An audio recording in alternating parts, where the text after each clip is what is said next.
Hello, Cryptonauts. Welcome back to another episode of Cryptocurrency Chat. This is episode 466 on this December 7th, of 2022. I'm your host, Jack Javarelli, with Blockchain John. How's it going, John? What's up? All right. Well, Yeah, we got a lot of news. Once again, we're back with some FTX news. But we're going to start off with some Cockpunch. Cockpunch. Cockpunch. Let's do it. Let's talk about some good. We're talking about. All right, this one's written by Decrypt. This one's written by Andrew Hayward on Decrypt. Author Tim Ferriss tops NFT sales charts with Cockpunch. Yes, Cockpunch. The legend of Cockpunch. Yes, the legend of Cockpunch. Yeah. Interesting. This. Let's start off with Tim Ferriss. Who is Tim Ferriss? Tim Ferriss obviously wrote the book, The 4-Hour Work Week. That's a very popular book. It's been around for a long time. A lot of people have praised it. They go by it. It's like their holy book, right? It's something that actually I do. Do you have that, Jake? I do have a digital copy of it. Yeah. I have a digital copy as well. That's funny you say that. Yeah. No, it's a good book. It's an easy, quick one. I mean, I learned a lot from that whole concept. Obviously, a lot of people are trying to mimic the same ideal, and I think Tim just figured out how to do this with his selling of this NFT, this Legend of Cockpunch that he created. 5,555 of these unique Bored Ape Yacht Club NFTs, but initial mint sold out. I mean, it's completely gone. $3.5 million in ETH. You know, that's definitely a good grift. If whatever he's doing, he needs to do more of it. But I mean, obviously he's a semi-famous person, so it's not that surprising. Yeah, I think it gives him a lot of credibility. Apparently, this was not his first time minting NFT. This is his first time minting his own series. Right. But apparently, he's worked with some other creators to create some other NFTs, and this is his first time doing this series. And yeah, I think after this being sold out, he's not stopping here. There's going to be much. But see, this is the thing. Even though we're not talking about like multi-million-dollar, I mean, yes, it is a total of $3.5 million. But it's each of his NFTs isn't worth $500,000 or to $1 million. Like, I mean, and not to say that the Bored Ape Yacht Club is even worth that much anymore, but it's a pretty good take. Honestly, it's a pretty darn good take, and it makes it feel like NFTs are dead. Not like I ever thought they were dead, but it's really great to see that it's still alive and kicking. $3.3 million. Yeah. Sold out. That's good, man. Especially in a bear market like we're going through right now. That's especially on ETH. I mean, it's not. I mean, ETH is still the most popular place as far as I know for NFTs, but it's really impressive to see that. I mean, I don't know if it's marketing. I mean, there's no way of really knowing fully if it was his marketing that got him to that point. But if it was, those guys are worth it. So, yes. Let's move on to the next one. Yes, on to basically all the rest of our news is about FTX and things surrounding FTX. So, another article by Jason Nelson here. Congressional subpoena for Sam Bankman-Fried definitely on the table, says Maxine Waters, who seems to be having a weirdly intimate, is that the right word to use, relationship with Sam Bankman-Fried, like Jared Gensler seems to be having too. We'll talk about that later. Yeah. It's unusual because as of right now, according to this article, Maxine Waters has been kindly asking SBF or Sam to just participate in these I guess confessions, these testimonies that he's going through. Right, that he's not technically subpoenaed. So it's more of a just, hey, my little neighbor, come on over and just talk about what happened. Getting Sam Bankman-Fried to talk is not that hard to do. Get him to tell the truth. That's hard to do. Exactly. We need somebody please cockpunch him. Yeah, that's right. Sam Bankman deserves a really big cockpunch from everybody he screwed over. Yes. $8 billion, dude. $8 billion. How did you spend $8 billion in 2 years? Really, we'd love to know. If you're just hiding it somewhere in like Monero, obviously we wouldn't know that because you'd be hiding it. But it's just. So, anyways, a lot of people kind of criticized Maxine Waters on Twitter for her, just we said here, she's like, based on your role as CEO and media interviews of the past few weeks, it's clear to us that the information you have thus far is sufficient for testimony. So we can directly, as a response to Sam. And then this crypto mom Absolutely. says, Auntie Maxine, listen, why are you begging for him to show up? If he harmed millions, shouldn't you just subpoena him? Like, seriously, wondering why the back and forth. The back and I was forth. I was I was in Twitter Spaces not too long ago. I kind of want to just piggyback off of this whole thing. See, the thing is, they're asking questions that's giving them a good defense, which is BS. Like you just hit him with these direct questions. Like he was in Twitter Spaces, what was it, a couple days ago, and the guys out there that were hosting that space, which are really really amazing guys. Sam was on there, and they asked him the direct question, like, so what is going on with Bitcoin on the FTX exchange? Because it is obvious, or it has come to light that there was literally zero Bitcoin on FTX. So how were people trading Bitcoin when it was Exactly. non-existent on the Exactly. It exchange? was all just a facade, right? I mean, this And is that's not the first time exactly this has what. happened. So they asked him, Was this all just fake? Were you just allowing people just to fakely trade?" And he said, "Yeah, basically, Uh huh. 100%, yeah." That's Yep. the stuff that they should use against him. Mm-hmm. This is no, no. That even though we're making jokes at the beginning of this, Binance CEO CZ is not too happy. He even has a quote on. He even tweeted out that SBF is one of the greatest fraudsters in history. He also tweeted that he is also a massive manipulator when it comes to media and key opinion leaders, Yep. and that's how he's been so well connected. Right. He's You know, he's another fraudster, just kicking everybody when they're is that down. is that considered a sociopath? I don't know if it is. Hmm? It's not a psychopath. Definitely, it could be a sociopath. Okay, I don't know about psychopath. Yeah, All right. So, but in addition to go ahead. Congress and Maxine Waters, I think this is Hmm. for you to read. This one's written by Sandaloots. Once again from Decrypt. Congressman calls for investigation into Gensler, SEC's role in FTX collapse. Bum bum bum. Exactly. Yes, it's here. It's finally here. So this Actually, is let me. one of the questions that Torres wrote in this was: if the SEC has the authority Mr. Gensler claims, why did he fail to uncover the largest crypto Ponzi scheme in U.S. history? One cannot have it both ways, asserting authority while avoiding accountability. Right. And we already So saw that this. happen with the previous president. So Mhm. we need accountability. This actually, if you ask me, this question here from Torres is actually going to be the downfall of SEC charge. Uncle Gary. You know, he's going to start being questioned a lot because he's going to start losing credibility with his connection with FTX. And as time goes on, there's going to be more light shown on Shine. Shown. Yes. shinned, Shown. shown, not punched. Cock punched. Yeah. So Sam's going to, excuse me, Uncle Gary's going to be, losing credibility as time goes on, which. From my understanding, he's already going to give up the seat, and I think what's her name from California, Democratic. I want to say Janet Yellen.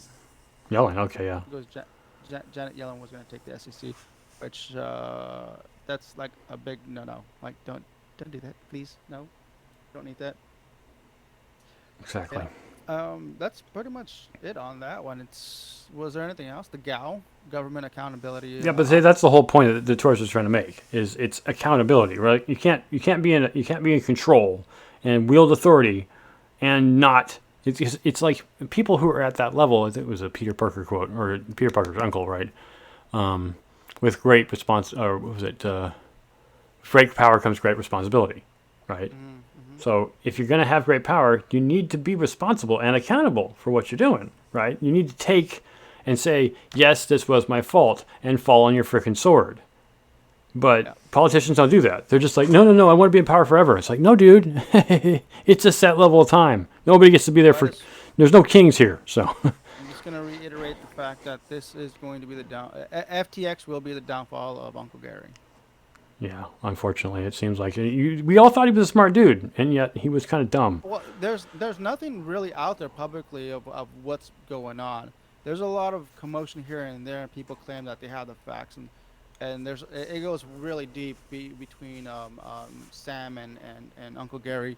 and other state representatives. Yeah, and I'm sure as time goes on, there's going to be a lot of revelations of how deep the rabbit hole actually goes, and a lot of the puppeteering is from Uncle Sam. So All right. I hope So I don't get. I hope I don't get. Um, what is it? John McAfee. all right. So again, most of our content this on a regular basis is from Decrypt. We have another article by Mm. Stacey Elliott. Bankruptcy judge approves subpoenas for Three Arrows Capital co-founders. So yeah, all three Suzu, Kyle Davies, and what's the third guy? Can't remember who now. It's Um, down. anyways, Where is it? the three people involved in this are now going to be subpoenaed uh, explicitly. Liquidators can now subpoena any recorded information, including books, documents, records, papers related to the hedge fund since 2012. So the last decade's worth of Mm. content are all going to get brought into this issue. But it's just like, is it really Three Arrows Capital, or can we technically, as we've been talking about all along, blame Sam Bankman-Fried? And the thing that's so funny to me is that That's what. Three Arrows Capital, Celsius, Gemini, what was the other one? Crypto.com. All of those companies, even though they were kind of leaning on Sam Bankman-Fried, Genesis. right, Genesis, not Gemini. Genesis, sorry, is they were all leaning on Sam Bankman-Fried's company. Mm. They were all legit. They all had legitimate, proper records. They were all keeping track of everything they did and recording it and making sure that they were copacetic with the IRS. But the one person that they were all relying upon, Sam Bankman-Fried, didn't have any of that. Yeah. I mean, he hired somebody. We had another article we put into the mix here where it said that Sam Bankman-Fried was so ridiculously disorganized that he didn't even have an accountant. How do you deal with $30 billion worth of other people's money and not have an accountant or a team of accountants? Or for that, it's just like he hired lawyers but no accountants? I don't even know how that works. I mean, I get it, not wanting to hire a lot of people, but you need to have someone who knows how to do this. Even Donald Trump had a full-time head of his finance, Weisselberg. And Weisselberg didn't work by himself. He had like 10 other people working for him. So you can't just do this in a vacuum. So I don't know. I feel for these people because I feel like they got taken for a ride by a scumbag. That's basically what happened. Yep. And news. Just one more point before we finish this. That point off, I want to say that when it comes to a lot of money, billions as it were, people tend to get a little blind. I guess he was a lot of blind. Why? But the blindness is common among people who are into it for the money. They're just like, oh, money? Oh, well, money it's everything. So, I mean, I don't really care if you don't have records of all this shit. It was cockpunched. Yeah, cockpunched. Anyway, so Yeah. over to Cointelegraph. Sure. Let's do that. That's written by Braden Lindria. Lindria, yeah. Lindria. Yeah, class action against Kim K. Mayweather over Emax dismissed for now. So over this past year, we've actually read multiple articles. One on Kim K, another one on Mayweather, another on Emax. And now this is an article compiling everything together, and there's an update on that. Because there was a class action lawsuit against all of them. These are all celebrities that were pumping up Emax, and come to find out that it was a fraud. It was a pyramid scheme. Like everything else. Yeah, but obviously these are celebrities, and they obviously have a reputation, and millions of people do follow them. So when Kim K says, "Hey, Emax is amazing. You should invest into it," of course people are going to invest into it. They lost all their money. Same thing with Mayweather wearing his trunks when he was boxing YouTuber. What was his name? Jake. Jake, yeah. Jake something. What's the kid's name? I forget the kid's name. Anyways, he was boxing this YouTuber, and I guess he had some trunks on that was promoting Jake Paul. Emax on it, and yeah, Jake Paul. Yeah, that's right. Sorry, I'm not. That's too new for me. Yeah.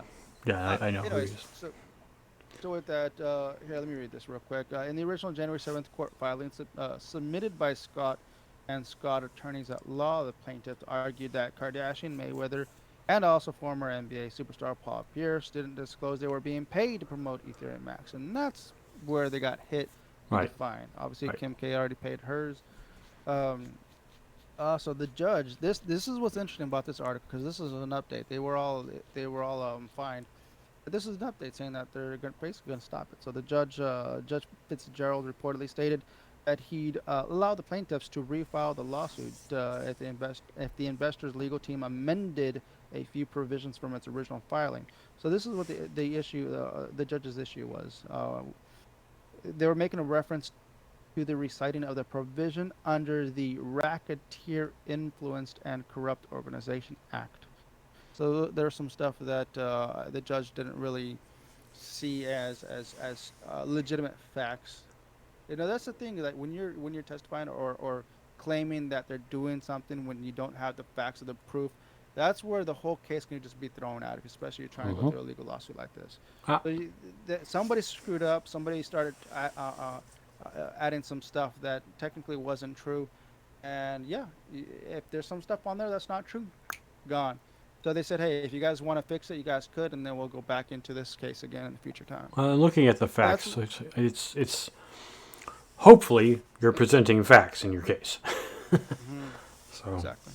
if you're not presenting facts and that's a known statement, then yeah, Did, you're it's not going to work. did you get it? Did you get into Ethereum Max? Did you hear about No. that? Was I that mean, on your yeah, did I radar? hear about it? Yes. Did I get into it? No, because it was Ethereum. Why would I want to get into it? Yeah.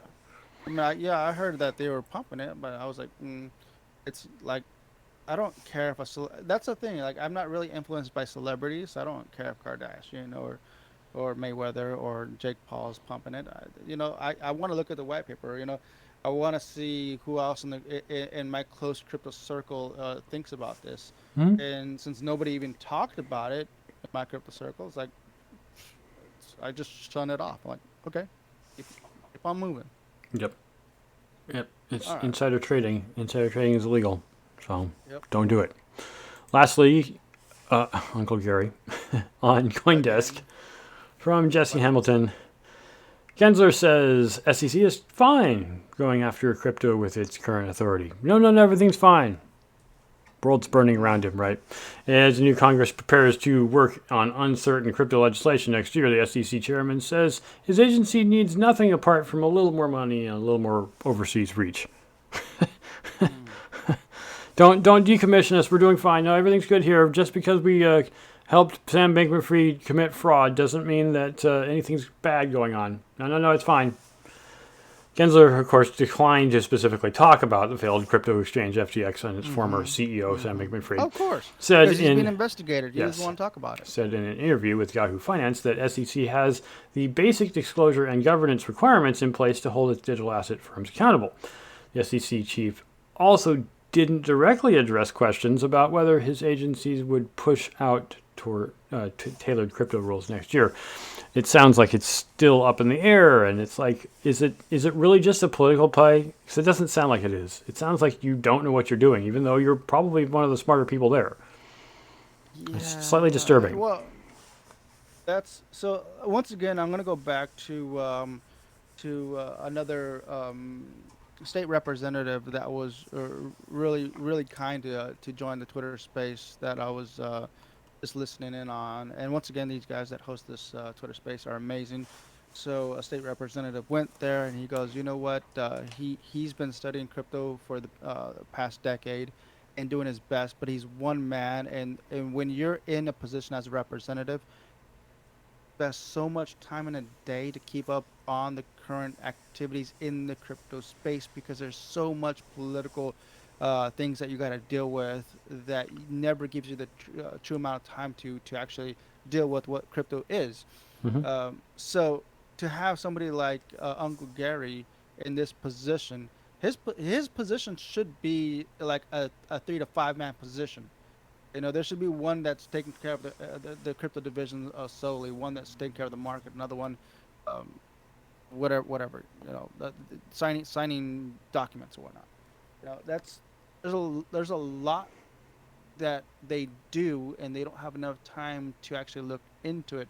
So that's the state representative says, you know what, you guys that read the news every single day in crypto, listening to podcasts every single day, looking up the newest technology that's out there in the crypto space, the newest blockchains, the new DAG systems that are coming out. You guys are more smarter than the average guy that's sitting out there in these political powers that are making these decisions. So when they have a stack of 1,000+ pages on their desk, and they're asked, "Hey, this is a crypto law. Go ahead and sign it." They don't know what they're signing. They just kind of glance over and just sign it and move it forward because there's so much other stuff that they deal with that crypto's just a small little fraction of what they do with in their day-to-day work. So yeah, it was like I said, it was really nice that he came out as a real state representative that says this is the reality of what goes in politics. Like there is, we do so much in a day, but crypto is only a small little fraction of that. You know. Right. And you're right. You and I, John, have been in this for, well, you longer than me, but I mean, if we took our collective time, it's practically 20 years worth of crypto experience, Yeah. and that's quite a bit. And in fact, it's interesting because Paulie made a point in the comments here on Twitch. He said both of you should be running for some kind of local office, try to get elected. And it's like Sure. it sounds great, but this is probably something that needs to be done at a higher level. I mean, it's not like I haven't thought about running for office before. I have, but it's it's a lot more work that I'm really looking to get into. If running for office was as easy as, you know, posting to Twitter, I might actually do it. So I want to recompound what this article is stating. It's pretty much Gensler's trying to get power again, right? He doesn't want to lose his credibility after he was already, you know, cock punched by Torres.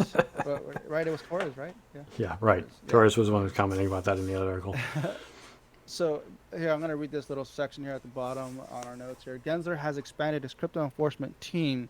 Though the agency hasn't yet dropped a bomb on a major cryptocurrency platform, the court case over whether Ripple's XRP is a security and within reach of the SEC authority has been seen as the major lingering decision last month determining uh, did I mess it up?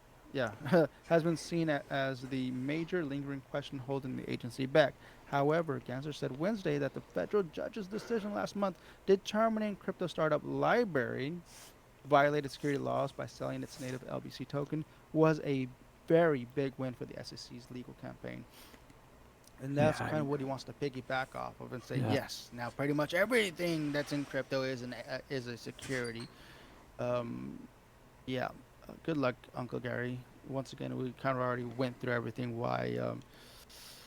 I don't know, man. It's chaotic that these guys have that power, but this is the system that we have, and I think the best proposition that I have is literally what I just thought of just a while ago. Have instead of having the one position for Uncle Gary, you got to divide that up into multiple positions. yeah. Yes, he He has a needs more team help. under him that's Yep. doing it, but still ultimately it's his handwriting that makes that ultimate decision, and he has to be educated in what's going on. So even though Yeah. he has a team behind him, it's still not enough. I think you would have more quality decisions being made if you divide that position and have individuals actually look deeper into their certain divisions within the SEC. Or That else, would be great. or else hire somebody with more, financial investment and comprehension of it. Not Elon Musk, but I mean somebody else that's deeper into this. Maybe what's his name? The guy that recently quit his.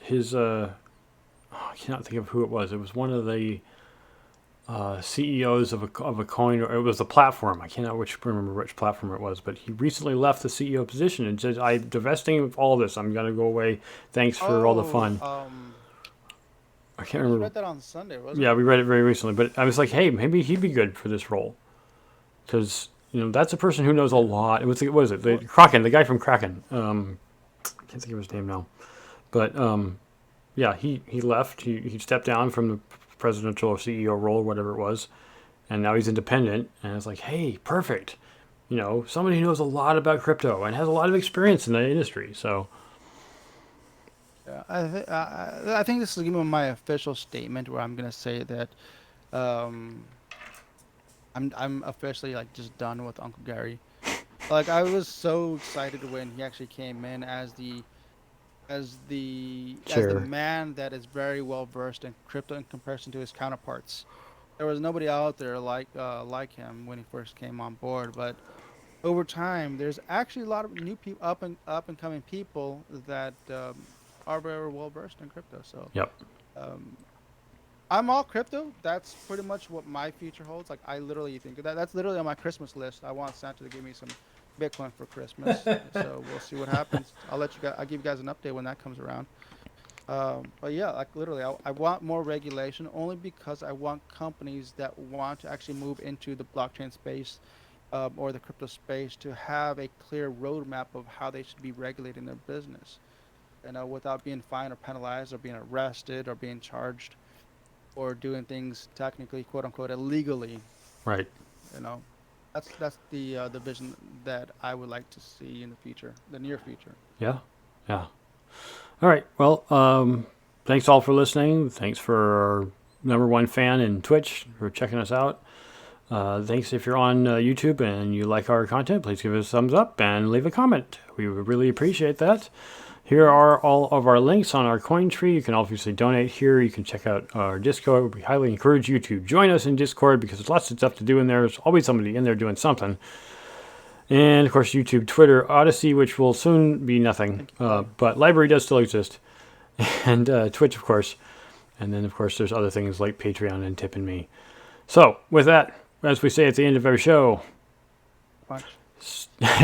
stack punch and stack stats and huddle. Huddle.